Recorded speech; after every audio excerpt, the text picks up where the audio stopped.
Hello friends, welcome to KHR rocking updates. ఏపీలో చూసుకుంటే మనకిప్పుడు ఆగస్ట్‌లోనే పెన్షన్ అయితే ఇస్తారు కదా! సో, అది మనకి 4000 అని చెప్పేసి అన్నారు. సో, అది దానికి సంబంధించింది ప్రభుత్వం ఒక కీలక అప్డేట్ అయితే చేసింది. అది ఏంటో ఈ వీడియోలో కంప్లీట్‌గా డీటెయిల్‌గా తెలుసుకుందాం. సో, ఈసారి పెన్షన్ అనేది ఎవరికొస్తుంది? రూ. 4000 ఎవరికిస్తారు? ఈ వీడియోలో కంప్లీట్‌గా తెలుసుకుందాం. సో, అంతకంటే ముందు ఛానెల్‌ని అయితే సబ్స్క్రైబ్ చేసుకోండి. సో, నేను పెట్టే ప్రతి లేటెస్ట్ అప్డేట్ కూడా మీరు తెలుసుకోవచ్చు. ప్రభుత్వం దగ్గర నుంచి ఏ నిధులొస్తున్నాయి ప్రతీది కూడా అప్డేట్ చేస్తాను. సో, అందుకోసం వెంటనే ఛానెల్ సబ్స్క్రైబ్ చేసుకోండి. ఇంక ఆలస్యం చేయకుండా వీడియోలోకైతే వెళ్ళిపోదాం. సో, మనకు ముందుగా ఏంటంటే ఏపీ ప్రభుత్వం మనకి ఈసారి నుంచి పెన్షన్ అయితే రూ. 4000 అయితే చేయనుంది.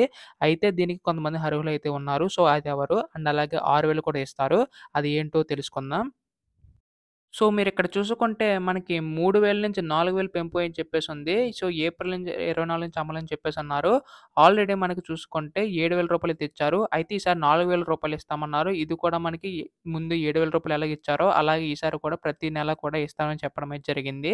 సో, ఈసారి రూ. 4000 ఆగస్ట్‌లో అయితే ఇస్తారు. అలాగే దివ్యాంగుల పెన్షన్ చూసుకుంటే 6000కి పెంపయితే ఉంది. సో, అలాగే పూర్తి వైకల్యానికి గురైన వారు 15,000 పెన్షన్ అని చెప్పేసన్నారు.